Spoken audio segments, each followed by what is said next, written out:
Thank you, Rebecca. All right. So the format of this is we will first hear from Dr. Showalter, and immediately following him, Dr. Cooper will add his remarks, and then we will have a joint Q&A session.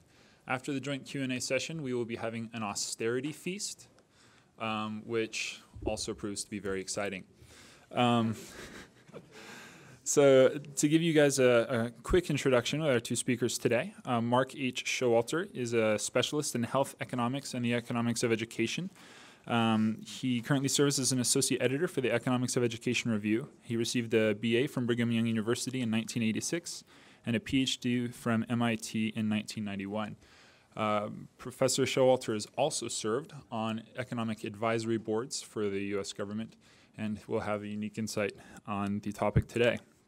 And Professor Scott Cooper specializes in international political economy. Cooper's research interests include currencies and exchange rates, monetary unions, third world decolonization, trade and monetary cooperation, and post-Soviet states. He received a BA from Brigham Young University in 1992 and an MA and PhD from Duke in 1996 and 1999. So without further ado, turn the time over to Professor Showalter.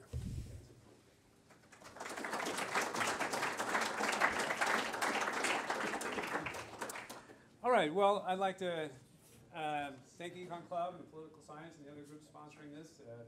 I am frankly a little bit surprised at the attendance. This says something about the nature of the debate right now, where the debt and the deficit of itself has arguably spawned a very large political movement and a counter movement.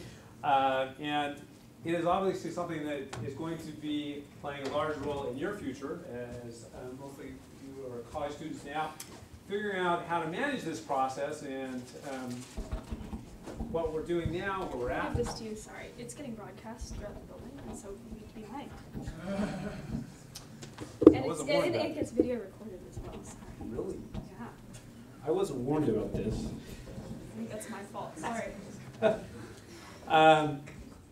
I was listening to the introduction, and the introduction was correct. I do mostly health economics and economics of education, which begs the question, and I was thinking about it as they said it, why is a person that does health and education doing something on a deficit? And I don't have a good answer for that, other than I was probably the first one, the last one asked. Everybody else was busy or something. But my job is easy. Okay, what I'm going to be doing in my few minutes, I'm just going to kind of set the stage for the deficit. I'll introduce some terminology, some concepts, and some numbers to kind of set the stage for where we're at and introduce some particularly important questions, I think, that need to be answered as we evaluate policy options for going forward. So what I want to start with is this slide right here. This gives us deficits or surpluses since World War II up through the most current year, 2011. Now, a couple of things to note. First of all, most everything I'm going to be doing today is in terms of percentage of GDP. Now, I know a lot of you have had more economics, but just as a matter of terminology, a matter of public policy, most discussions about the debt and about the deficit are going to be framed in terms of percent of GDP. There's a few reasons for that, but mostly it allows us to think of, make sense of a number in 2011 of about, this slide, it gives us about a minus 6%. Percent of GDP has roughly the same meaning in 2011 as it does in 1946. And so it gives us a nice metrics to avoid price level changes.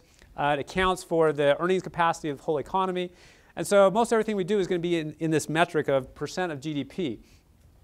Now, the next thing, as far as just laying the groundwork, certainly over the last couple of years, there's been a tremendous amount of media attention on the debt, on the deficit. We've had very public fights about raising the debt limit, debt ceiling. And so for people just becoming politically aware, coming into watching the news and being aware of what's going on, you might think this is something new. Debt, deficits, these are things that are a relatively new phenomena. But in fact, it's not. For most of the last 70 years, in fact, the U.S. has run a deficit. We've spent more than has been received in revenues. The only exceptions are that, the key exception, you've got one period in the late 1990s where the government run a surplus, then it's some small surpluses back, one small one in 1968 and a few ones back here, but most of the time we're in deficit. And so to be in deficit is not an unusual situation. In fact, it's not a fiscally unsustainable position. As long as your economy is growing, you can run a deficit as long as those deficits in some sense are going to be able to be financed by future growth in the economy. But the size of these things do suggest that these last few years have been unusual.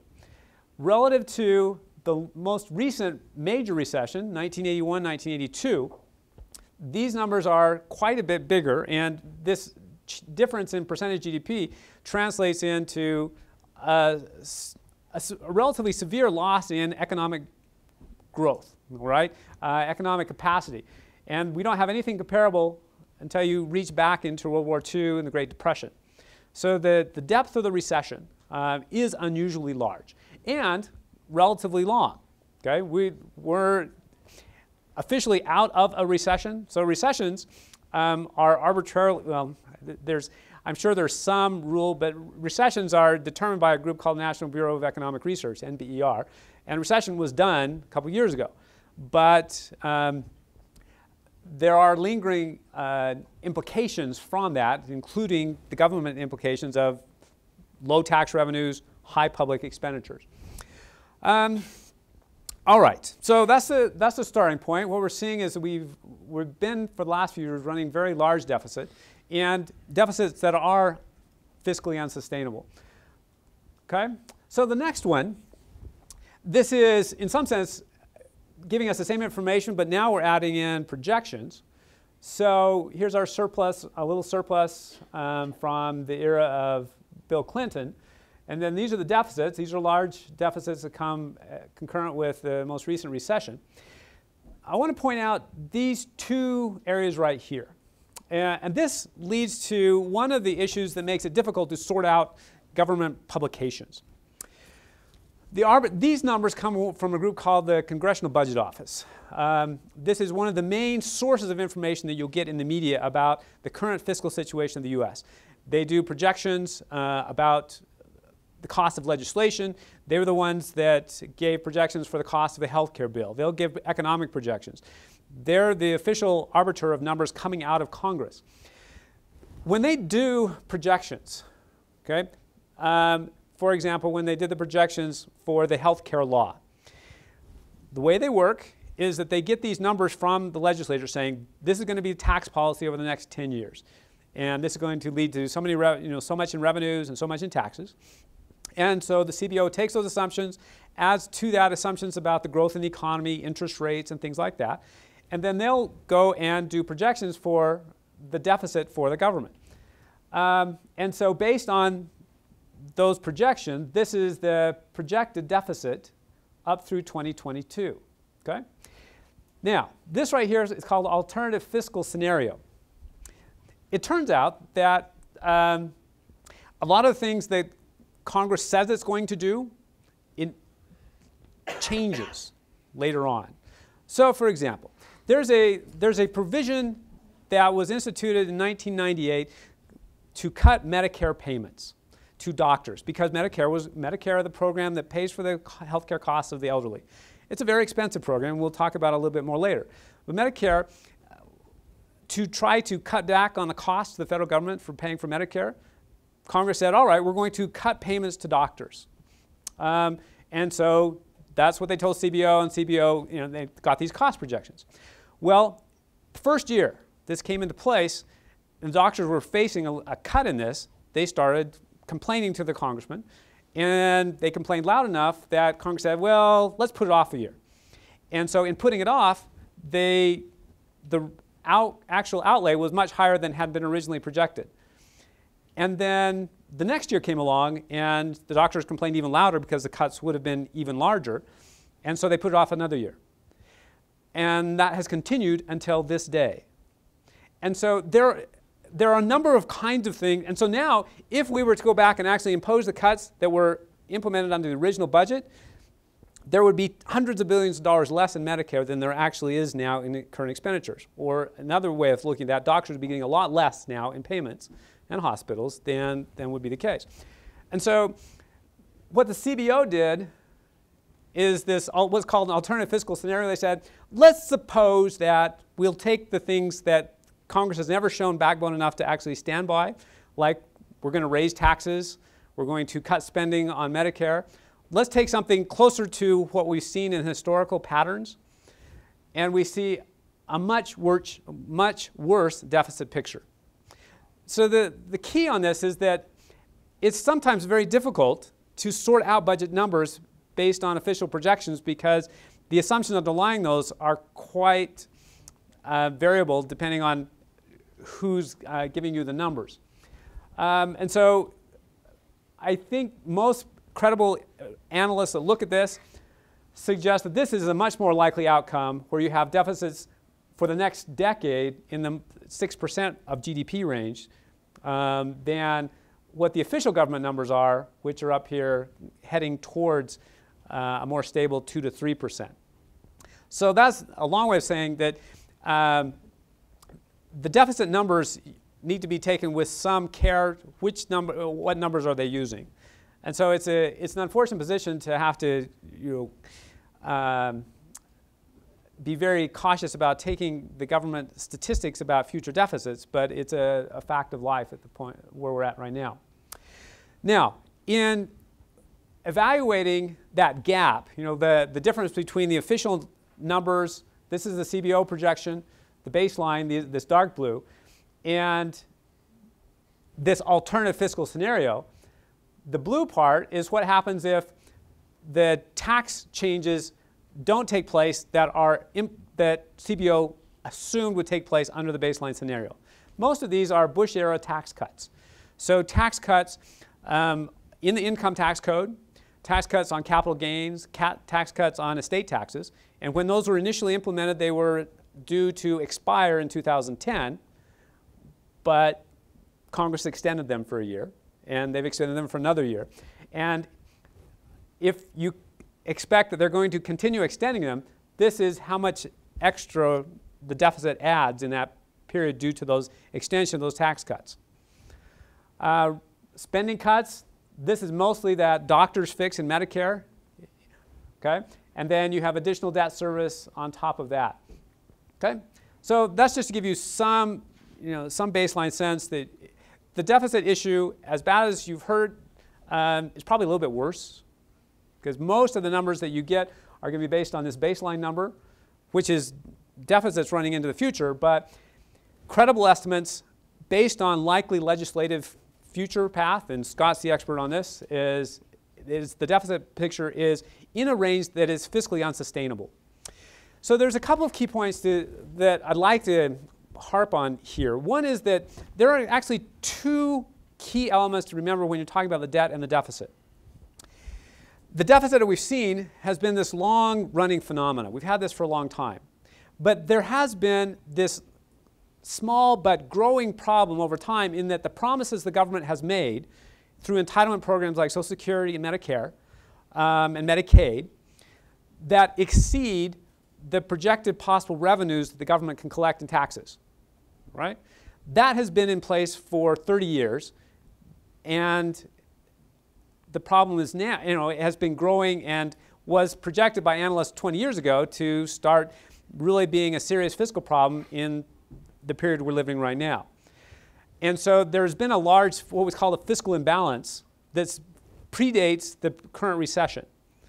Now we've just had this recession and the continuing economic slowdown that as part of it has added substantial amount, hundreds of billions of dollars, well over $1 trillion, probably approaching $2 trillion, added to the deficit. That's a short-term problem, okay? That's something that is independent of this long-run fiscal imbalance, which I would argue is the key economic problem that we face. And so all the stuff about the economic the bailouts of the financial sector, of the auto industry, in some sense, those are small potatoes relative to the larger fiscal crisis that we're facing in terms of entitlement programs that are growing faster than our revenue stream. Okay? So now another looking at this, what we've got here is the federal debt. Remember the deficit is the annual shortfall of spending versus receipts. The deficit, or the debt, is the accumulation of the deficits over time. And what you see, going back again to World War II, you've seen the debt level as a percent of GDP. Notice that we're still in terms of GDP, roughly 40%. Swings around that, but fairly stable. Okay? This is the recession, and we get a market uptick. And even under the baseline scenario, under the best of circumstances, we're at a GDP to a debt to GDP level that's about 50% higher than this historical norm where we've been at for a very long time. Under the alternative fiscal scenario, under the more likely scenario, you've got an increase in the debt level approaching 100%, a level that hasn't been seen since World War II. And it continues beyond that. So we're entering an environment that is not sustainable. Okay? The question of how long you can sustain it is an open question. Is it 5 years, 10, 15, 20? It's not clear. But we're on a path to become Greece.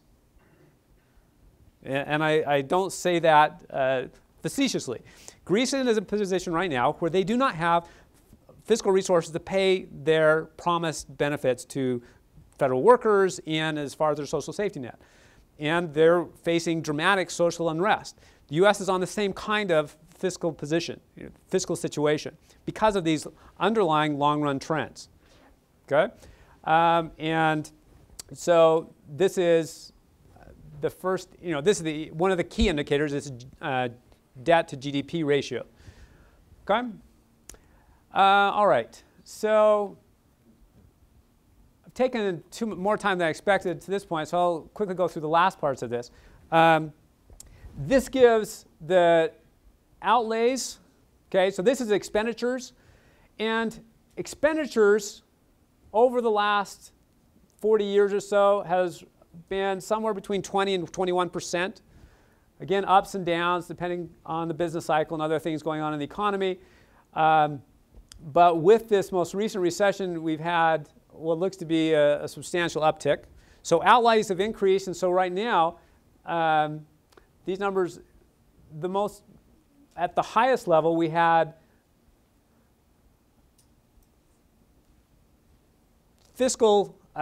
federal spending upwards of 24%, up nearly a quarter of total spending was being done by the federal government.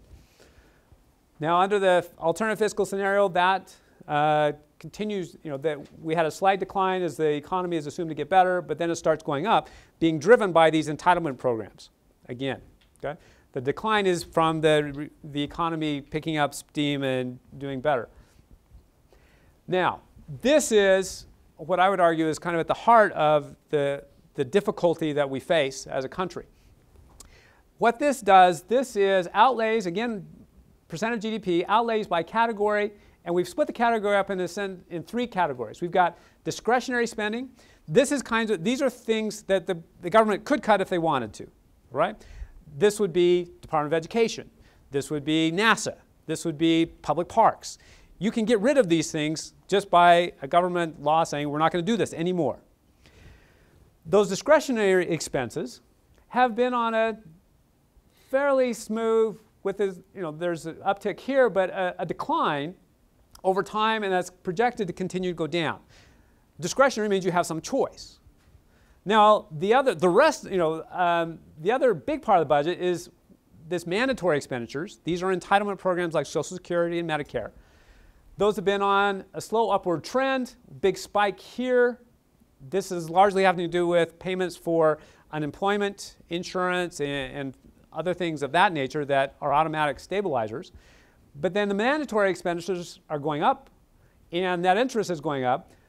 Those things that by law have to be paid, you don't have any discretion with them until you change the nature of the program. That steady upward incline is a recipe for fiscal disaster. Okay? So to give you some sense of what this didn't work. I don't know what happened there. This was supposed to give you a sense of what those discretionary programs, those mandatory programs are. So here we get to ad-lib a little bit. Anybody guess what the biggest program is? So these are mandatory programs. So the biggest mandatory expenditure, based on my secret notes, this is Social Security. And so this, as a percentage, so this is $1.2 trillion right here. So this is Social Security. So remember, the mandatory things are going up. We've got a big three. This is Social Security. This is Medicare. And this is Medicaid. Those three are the drivers behind this steady upward increase in mandatory expenditures. Now the other ones, civilian retirement, veterans benefits, military retirement, those are the next three. Then you've got another welfare programs, SSI, supplemental security income, food stamps, unemployment compensation, and then this is the earned income tax credit. So, but it's these three, Social Security, Medicare, and Medicaid, that are behind the increase of the mandatory expenditures. Now I'm worried about what the next slide is going to look like. Oh, okay, here we go. Now, here are the programs. So these are the major programs. These are the growth rates. Social Security is growing at 5% in this decade. Medicare is growing at 7.3. Medicaid is 7.1. Projected growth rates are somewhat higher than those, except for Medicaid. These are the growth rates of the program, nominal growth rates. And the number you want to compare that to is nominal GDP, or more generally, you want to compare it against the growth rate of tax revenues. Okay? And because those things, you've got a growth rate in healthcare services 7% versus 5.2%, those expenses over time are just going to be growing faster than everything else, and your potential tax revenue base. This is where the unsustainability comes into play. Those things are growing faster than anything else. Okay? And those growth rates are projected to continue into the future. Again, my apologies for the slide. I don't know quite what happened here. So this is explaining that for those Medicaid and Medicare costs, which are growing at a much faster rate, this blue part is the portion of that increase in expenditures that's due to the aging of the population. So the baby boom generation is now retiring or going to start drawing down the benefits, start drawing Medicare benefits. That would have changed things of itself. But the even bigger part, and the thing that really starts to impact the budget, is this excess and growth of healthcare costs over everything else. And so those growth rates are key to understanding what's the difficulty underlying the fiscal situation. All right. Well, I think, let me do one other slide and we'll turn time over to Scott. So just to give you some sense of the potential revenue sources to pay for these things, income taxes is this top line. That's the major source of revenue for the federal government. But that's going to be linked to labor income in most situations. Social or payroll taxes is the second biggest tax revenue base for the government. Corporate and other taxes is a relatively small portion. But the key on these things is they're not, and there's no feasible way they're going to grow as fast as these entitlement programs are projected to grow. Okay, with that, we've set the stage. Scott's got all the answers now.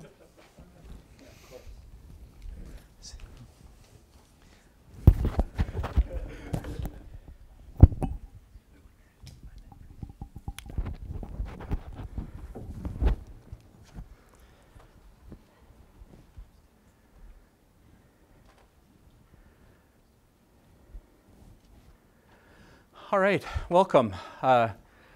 So I appreciate the starting point there. I think I definitely want to just echo everything that's already been said in terms of the magnitude of the problem, everything except that I have the solutions part. But let me talk about the problems with finding the solutions, which I think is my job. Let's see. Let me skip over a couple of these things. I didn't know exactly what he was going to talk about.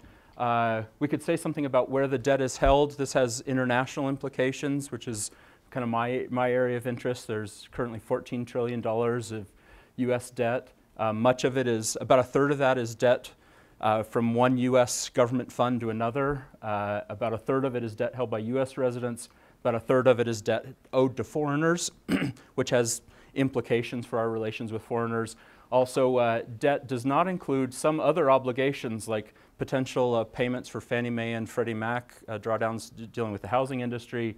Also, as Professor Showalter was emphasizing, kind of unfunded future obligations. We know that people who are 40 now are going to retire and need Medicaid and Medicare benefits. So and we have obligations to those people. So the debt, in some ways, is much worse than the official numbers. Okay. Professor Showalter has showed you a version of this chart, basically kind of compares tax revenues in red to expenses. The only difference is really that I'm a political scientist, so now we can talk about who to blame, which is what political science is all about, right? He told you what the problem is. Now we're going to talk about who's responsible for this. And what we see here is that the gap between the red line and the blue line is going to be the size of the deficit in any particular year. So as Professor Showalter already showed, there were significant deficits during this 1980s and 1990s. We have a period of surpluses in the late 1990s, and then we start getting deficits again under the most recent Bush and Obama administrations. So some of what's going on here is changes in policies in the first part of the decade before the recession. A lot of what's going on here is dramatic spending increases as a result of the recession, unemployment payments, and so on, and lower tax revenues, in part because of policy changes that have been made, but also because people don't pay as many taxes when they're unemployed or have lost their jobs. So there's some kind of natural drop-off in revenues at the same time that there's a natural increase in required payments to people during a recession. So there are both policy features and kind of unemployment business cycle features at work here. But you can see the size of the gap. We used to talk about how serious the deficit problems were during the Reagan administration. The magnitude of what we're dealing with right now is enormous. As he said, the only real precursor to this is World War II era deficits, which are astronomical by historical levels in the US. But we're approaching that again today. Okay, let me just focus on one aspect of this. This gives you a sense of this as kind of, I'm going to double down on his point about healthcare spending being the driver of a lot of our current and future problems. The area above the black line shows government spending, federal, state, and local, on healthcare. You can see that until the 1960s, we spent very little of our GDP, or government directly spent very little. Individuals spent on healthcare, but government spent very little until that time. But we see really ballooning payments, and those numbers are going to continue increasing as far as the eye can see.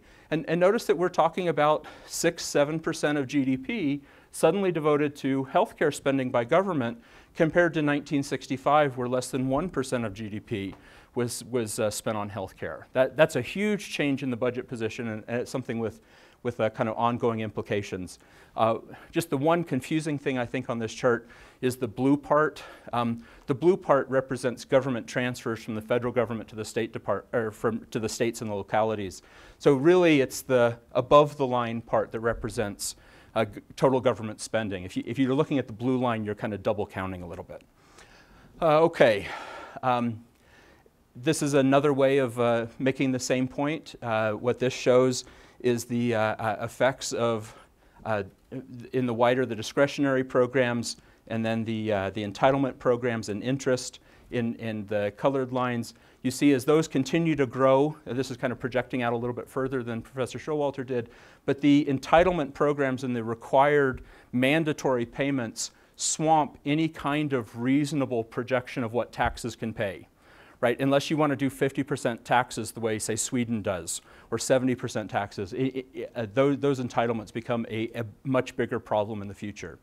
Why are we emphasizing this? Why are we both emphasizing this? Well, one reason we're both emphasizing this is because they're not in Washington.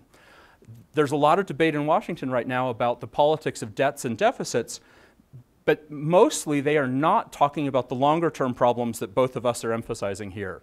They are talking about how do we get out of this particular problem that we have in 2010.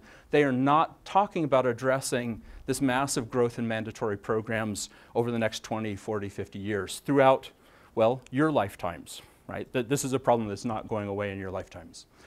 Where does it come from? We want to apportion some blame here. 10 years ago, the CBO projected that the U.S. Debt, this is looking at the debt actually rather than the deficit, that the debt would move into positive territory and that we would have surpluses. Instead, this is the path that we've actually followed. What accounts for that difference, that $12 trillion difference in, from where we projected we would be to where we actually are? Well, I'm going to show a chart that attempts to apportion the blame a little bit. We could come up with lots of charts that do that. Different political groups would have their own charts. I'm a little hesitant to show this because, Professor Showalter might kneecap me after the meeting because he doesn't like my chart or the way I've apportioned blame. All I'm trying to do is provide some kind of context for what are the big drivers here of current deficits, or what are the big changes here that account for this change. The biggest share of this is changes in legislation, so about 8 trillion of the 12 trillion. Another 4 trillion has to do with lost tax revenue, mainly caused by the recession, and then less than 1 trillion has to do with basically higher interest rates as a result of other changes. But then we try to break it down here into different changes in spending and tax cuts. So the tax cuts in 2001 and 2003 account for a significant loss of revenue. Additional spending based on new legislation has accounted for $1 trillion. Other domestic spending here, Iraq and Afghanistan, another $1 trillion. The Obama stimulus comes in a little under $1 trillion. Other tax cuts, other new defense spending. You remember the first TARP that happened right in 2008 during the election, the first stimulus, the bailout of Wall Street? That's this one right here. We initially allocated something like $700 billion for it, but we bought up a lot of assets really cheaply and sold them at a profit later. So actually, we actually may have turned a profit on this by now. The last time I heard, though, we were at a $16 billion loss. So there's a lot of political sound and fury about that TARP program. But that is really small potatoes. And like I said, in all likelihood, we're going to end up turning a profit on that one. So this gives you a sense of kind of the range of things: new spending in Iraq and Afghanistan, tax cuts, recession, other kinds of new spending like expansion of Medicare benefits. A whole range of things have contributed to change our budget position in the last 10 years from this line where we thought we would be to this line where we actually are. Okay. So what do we do about it? Let's talk about the politics here. Just a brief politics primer. In order to change policies in a substantial way in the U.S. government, you need the support of the president, the majority in the House, which can trample on the minority and get most of what it wants. So the Democrats in the House have very little say over budget policy right now. But you also need 60% of the Senate. Senate rules empower minorities.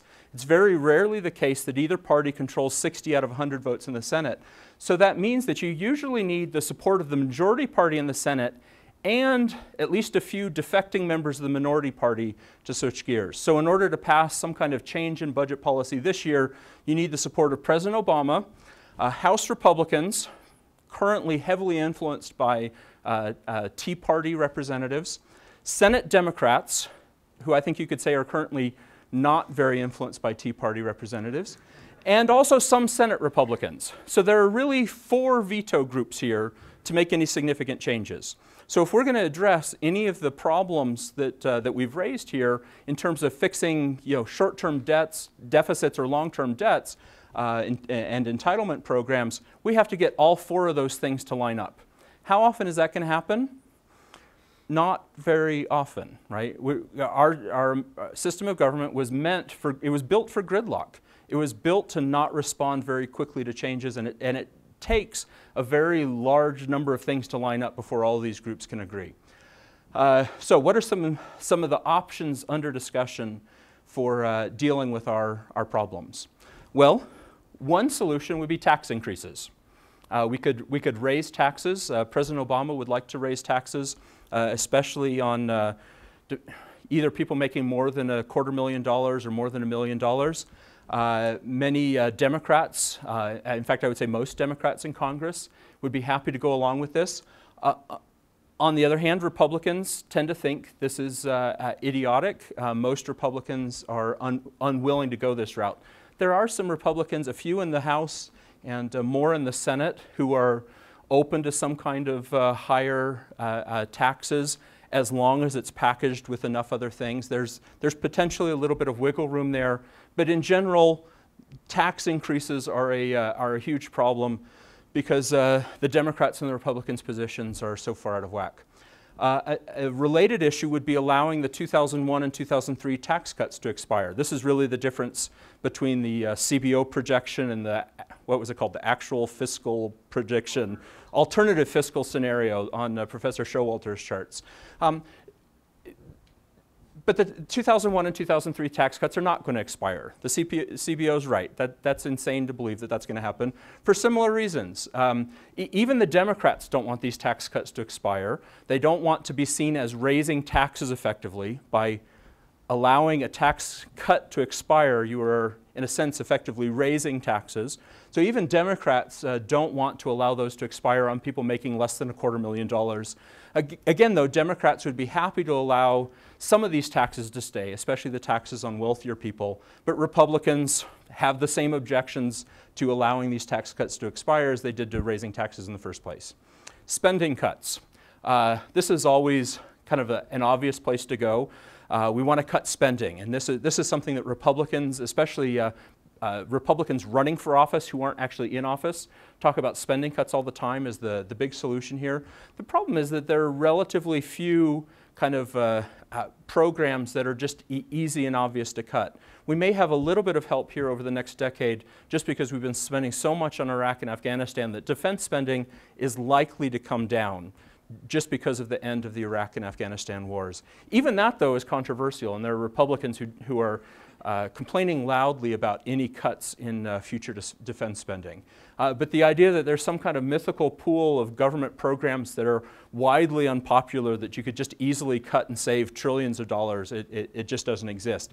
And remember what we've already showed. A lot of the growth in government spending doesn't even come from actual spending. It comes from these mandatory programs, these entitlement programs, Medicare, Medicaid, and so on, which are even harder to change, even harder to deal with. Another option I didn't put up here, we have one advantage in terms of our debts in the United States, and that is we denominate our debts in our own currency, the dollar, so we could allow more inflation to make our debts kind of disappear gradually. That's hard for institutional reasons because of the Federal Reserve Bank. It's hard because people might stop investing in our economy if we did that too flagrantly. But it is nice to be able to have 3% inflation every year kind of gradually eating into the size of our debts. Having said this, we still haven't dealt with any of the big problems. So let's talk about entitlements. What could we do in terms of reining in entitlement spending? Social Security is probably the smallest problem of the three. Things that people have talked about. Well, let me say first what we mean by entitlements. Entitlements under current law are viewed basically as a promise, a moral obligation from governments to citizens that when you retire, you are guaranteed these benefits, depending on how long you worked and how much you earned. If you become poor, you're guaranteed these benefits. regardless of what the circumstances are for why you're poor. Medicare, Medicaid, Social Security, they're all entitlements in that sense. So what could we do to resolve some of these issues? Well, one solution has been, in terms of dealing with Social Security, has been raising the retirement age. The retirement age is already scheduled to rise from 65 to 67, I think, to get government benefits. Is that number right? Yeah. So let's raise it to 69 or 70. That means that we would pay fewer benefits to retirees because not as many people would qualify, and some of them would hopefully, can I say this? Some of them would hopefully die before they got benefits. So pretend, I hope that, I'm being televised, good, I'm glad. A second thing we could do is we could means test benefits. What if we stopped paying Social Security benefits to millionaires? That seems like a kind of common sense thing to do. Republicans have long favored means testing of benefits. Let's stop paying Social Security benefits to wealthier people. The problem with that is that Democrats oppose it because it breaks this entitlement link. It breaks this kind of moral obligation between government and citizens. And Democrats fear that once you break that link, then Republicans will reduce entitlements for poor people too, and not just, and for middle class people. So Democrats defend this kind of entitlement principle and resist the idea of really means testing benefits. This also has the disadvantage of being opposed by either the most powerful or the second most powerful lobbying group in Washington, which is the American Association for Retired People. Senior citizens vote. They vote heavily. They often vote on one single issue, and they turn out for elections. So it becomes kind of political suicide to propose any kind of Social Security changes because senior citizens will fight this so heavily. And in fact, anytime Republicans step anywhere near entitlement spending, you can guarantee that their Democratic opponent in the next campaign will be running advertisements claiming that the Republicans plan to kill Social Security, and the Republican spends the whole campaign saying, no, no, I promise I didn't do it, I promise I didn't do it. Seniors will come and vote that person out of office anyway. Medicaid and Medicare. Medicaid is the health care program for poor people. Medicare is the government health care program for wealthier people, or retired people, retired people. This is really, as has already been shown, the big driver of kind of future spending. How do Democrats, to the extent that Democrats talk about solving this problem, they tend to talk about lower government payments to providers. Although, as Professor Showalter showed, even that's a little bit unpopular, and providers have some pushback on that. The kind of ultimate Democratic solution is probably more government control of the healthcare sector. So one argument by Democrats for healthcare reform was that eventually more government involvement in the healthcare sector will allow government to reform the incentives that are driving up healthcare costs, thus saving us money on Medicare and Medicaid. So I want to be clear here, the current Obama healthcare reform passed a couple years ago doesn't, I would say in a major way, deal with healthcare costs. But one argument by the Democrats is that it's kind of a foot in the door that allows us in the long term, allows government in the long run to kind of solve this problem by containing costs. Do Republicans agree? Do Republicans think that government is the solution to the healthcare sector? Not at all, of course. The Republican solution here, to the extent that there is one, is the solution of block grants to states. Rather than saying the government will provide X billion dollars a year to the state of Florida in order to cover the costs that are going to be associated with 10 million retirees, the government would just say, we're going to give you a fixed amount, and it's going to stay flat regardless of how many retirees you have, regardless of how many poor people you have, and you, Florida, get to decide how to spend that money. What they're effectively trying to do is they're trying to break this entitlement link. Rather than saying poor people automatically get this much money or retirees automatically get this much money, the argument is the federal government will come up with this amount, put a ceiling on it, and then states, you figure out how to divvy that up. Implicitly, that means that the states will have to ration it. They will have to give it to some seniors and not others. This is what effectively happened with welfare reform in 1996, when it went from under the Republican Congress and the Clinton administration, it went from being an entitlement to more of a fixed payment to states kind of program. Having said that, so there are some solutions out there. There's some debate about kind of entitlement reform and dealing with these long-term problems. Most of the debate in Washington, though, over the last couple years about budget standoffs and shutdowns and everything revolves around these previous issues here. Most of the political, 98% of the political time and attention is focusing on the short-run issues rather than the long-run issues. Let me stop there, and we'll open it up for questions.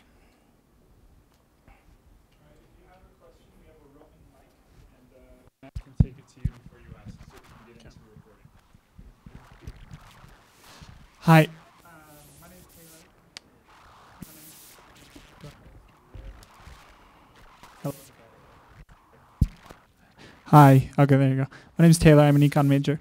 There's a lot of rhetoric about a balanced budget amendment, and Sir Showalter, especially with projection of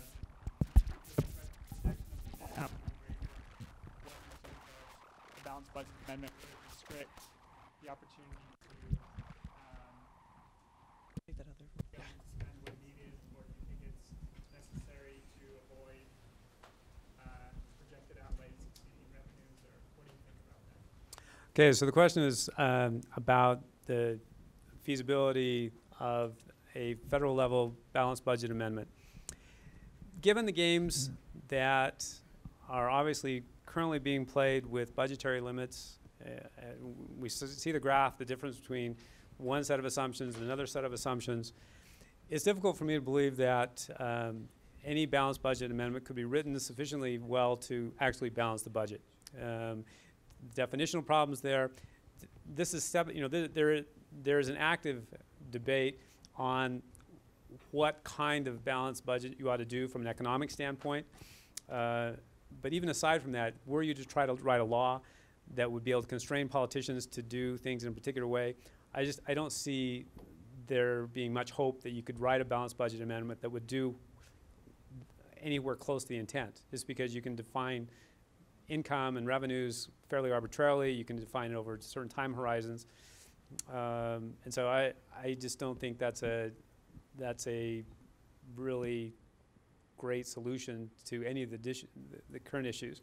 The things I think are more important is to try to come to some political consensus on how much do we want to spend? How much of our output are we going to have controlled through government spending? That's a political question. And so coming up with some political answer to that seems to be a more productive and long-run solution, rather than trying to do this relatively short-term balanced budget amendments subject to the same kind of gaming that we see with the current budgetary process.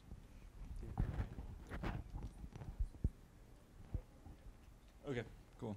Yeah, I had a question, Dr. Showalter. On your slides, you showed the proportion of the projected deficit and the Bush-era tax cuts and how that contributed to the growth in the deficit. I noticed that between 2012 and 2013, and then going on till 2020, it just significantly increased the contribution of the tax cut to the deficit. I was curious if you knew why it all of a sudden expanded so much. I'm not sure. My best guess would be based on the projected economic growth. So as you have economic growth increasing, so the CBO's economic projections are that the current the economy will pick up. It'll go at a faster pace. That increase in economic growth would have resulted in a higher amount of payroll and income taxes being collected over that period. But as you have the income going up, but the tax rate's low, then as far as the divergence between the baseline and the other would be growing. So our macroeconomists, do you have any better answer for that one, Rick? I tell you. I have a personal answer for that as well.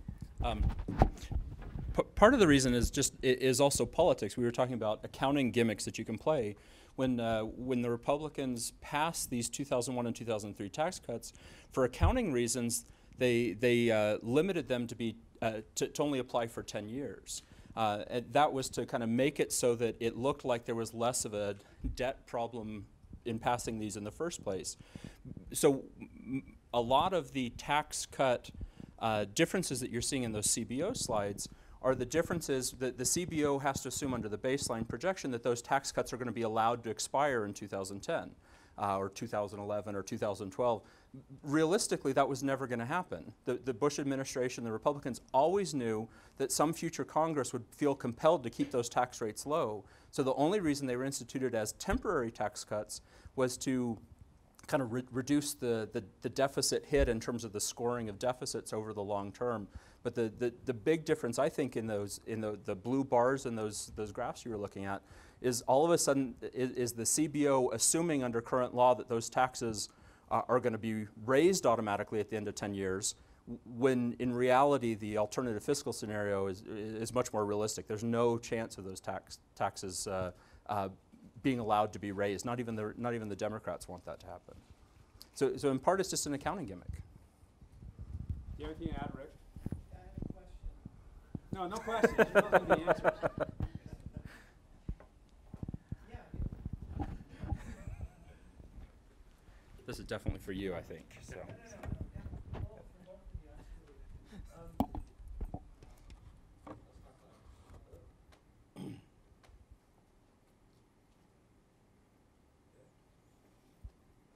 So for both professors, I agree fully with the description of the problem up there. But something that I've taken issue with on previous presenters that we've had come to the university is the apocalyptic predictions of this. The idea that the U.S. will become another Greece. I think that we occupy a fundamentally different position than the Greek economy in that our currency is a worldwide reserve currency. So my question to both of you is what do you predict will be the resolution of this 10 years down the road when really the entitlements problem becomes critical? I hear peak oil arguments that are silly that says we're going to run out of oil. Well, no, actually, when oil becomes more scarce, the price adjusts and you get more gradual adjustment. You just don't drive my car, and then all of a sudden there's no more oil on the planet. So my question is, how do you forecast this shaping up 10 years from now? And that's a hard question, I realize. Political scientists know all the answers to hard questions. Yeah.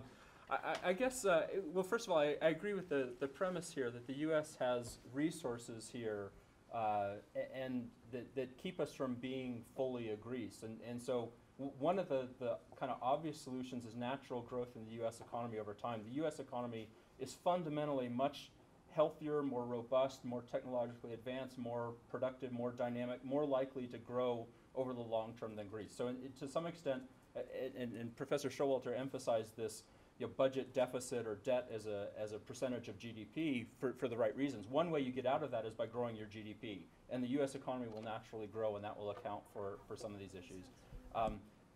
And our control of our own currency is another issue that I point to.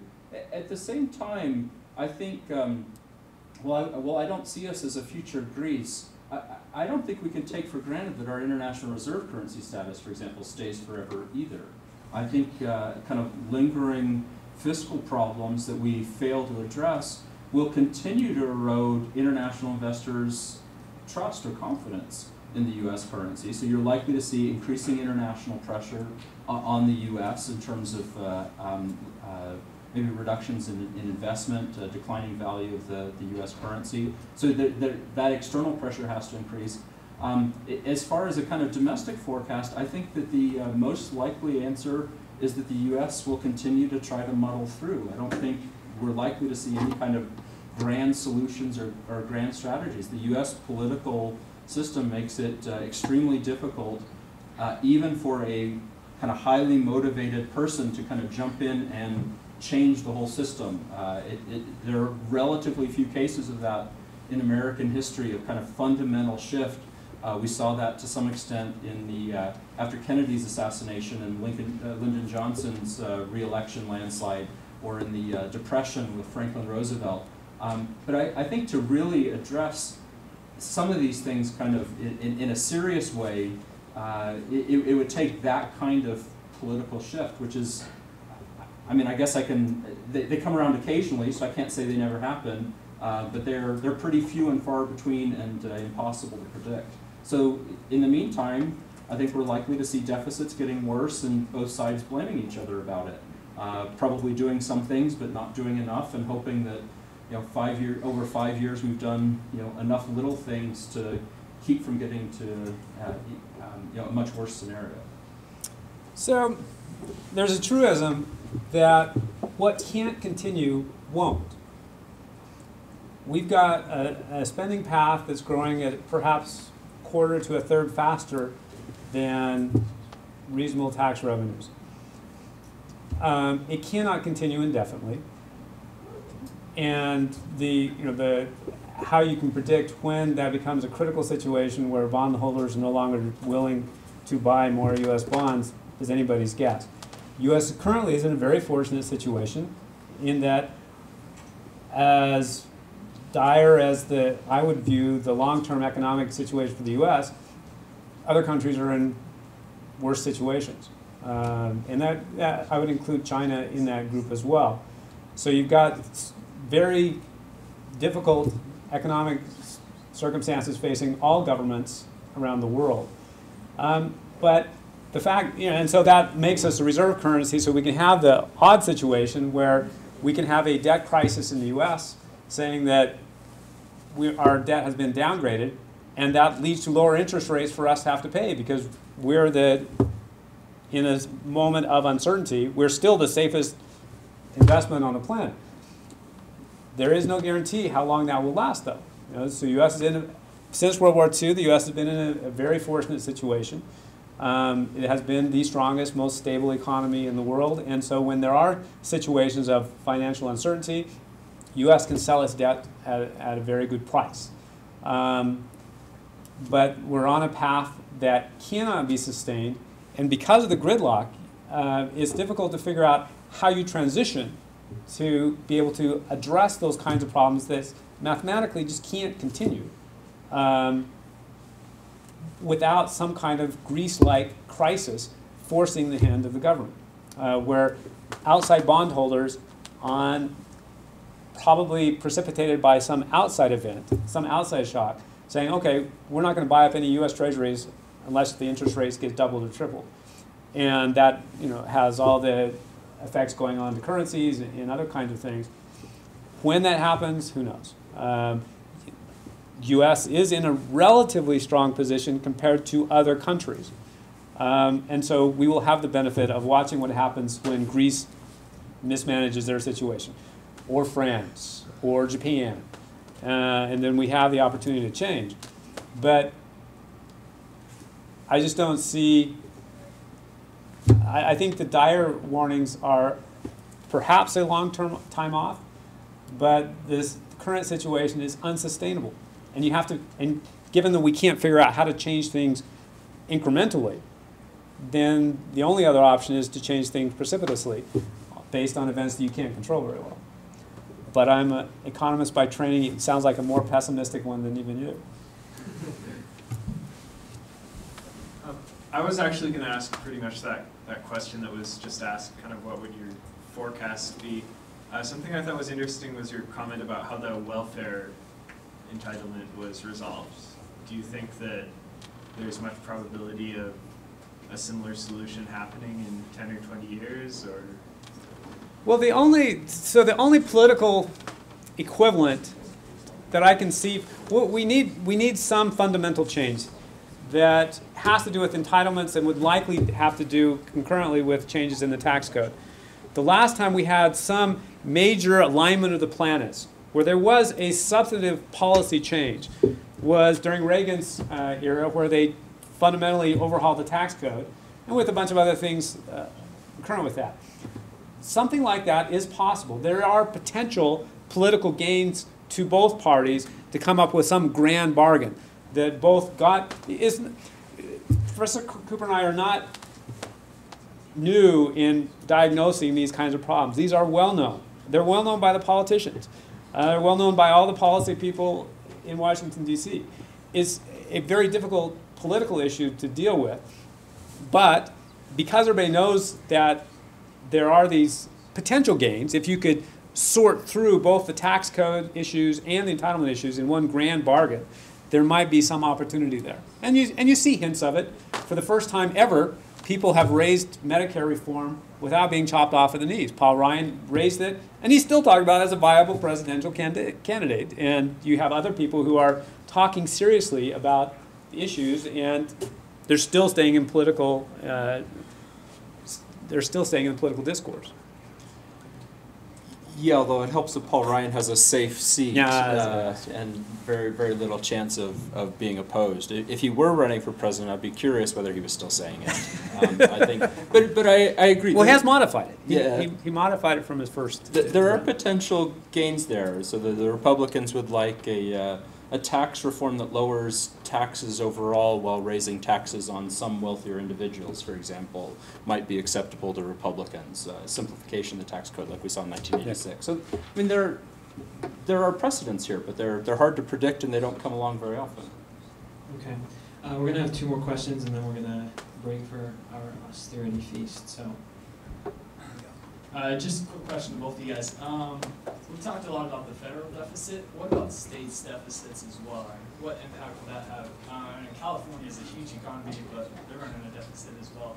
And the states also have a lot of promises that they have made.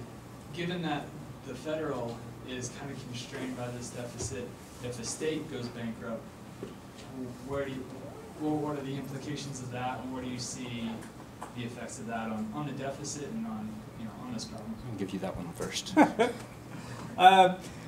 So we are likely to see a state go bankrupt and go to the federal government for equivalent bailout.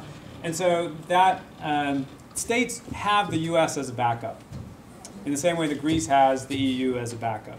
And so even a state as big as California, were they not, and this is highly likely, California, Illinois, there are several states in serious fiscal problems where their issues tend to be with Medicaid or pensions for government retirees, and Medicaid is another one that's really straining state budgets. And so were a state to do it, then there would be some imposition that the federal government imposes on that state for changing their budgetary pattern. So the U.S. government would act as the cop, or the parole officer, I don't know what the right analogy is, to get the state budget under control. And so there would be an external force to the Californian politicians to get things managed. And that's what I would expect to happen with the states. The difficulty is that the one step back, there is no equivalent potential police officer for the U.S. if the U.S. gets in that situation. There is no backstop. Whereas for the states, the federal government will come in and say, you need to do this, this, and this. And the people who have been promised pensions, they're going to have to take this much of a cut. And these taxes are going to have to be raised. And so that would be my expectation. The only thing I would add is that there's some talk, people in Washington are aware of this, and there's some talk in Washington about the federal government refusing to backstop. Yeah. Of just saying, if you default to your bondholders, it's not the federal government's obligation. It was the state of California that incurred those debts, and if their bondholders overlent to the state of California, that's their problem. Now, and I'm not sure that there's a legal obligation where the federal government would have to follow on. You might argue that there's kind of a moral obligation based on the Constitution, but the more likely way that it goes from being a state problem to a federal problem is if there's some kind of systemic risk in the damage that, say, the state of California would do to financial markets, then spilling over and affecting the other states, and so maybe the rest of the government or the federal government would feel like it had to step in to prevent this kind of domino of financial institutions throughout the economy. Which we saw with Fannie and Freddie. Right, which we have some great precedents for in the last few years. Great in the negative sense. But it isn't, I don't think, automatic that the federal government would feel obligated to step in. It would probably be more the federal government deciding, are we willing to step in and what are the risks if we don't? Is California too big to fail? My wife's from California, so I don't think I have to answer that question. So last question. I was just wondering for like healthcare, like it seems like healthcare is the biggest problem. Do you guys see that? I mean, like there are a lot of countries that spend lower in terms of percentage of GDP and have higher standards of living than the United States. Like, how do they do that? Like, what can we learn from these countries? I mean, like, are we becoming like what Europe is? I mean, I just read an article that we are becoming more and more like Europe. And should we just raise taxes like what you do? I mean, like 50%, or like what can you do for healthcare? Yeah, I don't think there's a political will for European-style taxes here under any condition. What do they do different? I mean, there are a lot of different models. One thing is I think Europeans exercise more. I mean, just to be frank, I mean, I think there are differences in the culture, in the kind of the healthcare demands that they make, in expectations about use of technology, about $12 gas. What? $12 gas. Yeah, there are a whole kind of range of fundamental differences, but in part they have. If there's a general European pattern, it is that there is some government entity in some way controlling what it is willing to pay out in healthcare costs. That there is someone that it ultimately says, no, we can't pay more than that. And that means some kind of rationing of services or denial of some kind of more expensive services or treatments. This is a broad oversimplification because there are 30 different ways of doing healthcare in Europe. But the US, for the most part, does not have a federal level institution saying you can't spend more on healthcare. And Americans are passionately opposed to the idea of being told that they can't have an MRI to check out their latest problem, or that they can't have 6 extra months of cancer treatment for their 97-year-old grandmother. We don't believe that that's a life worth living if we can't spend millions of dollars on prolonging someone's life for 3 months. So there are really fundamentally different expectations, and so I don't think we can just pick a European solution out of the hat and say, oh, this is going to work for us. All right, that's all the time we have today. Thank you so much, Professors Cooper and Showalter.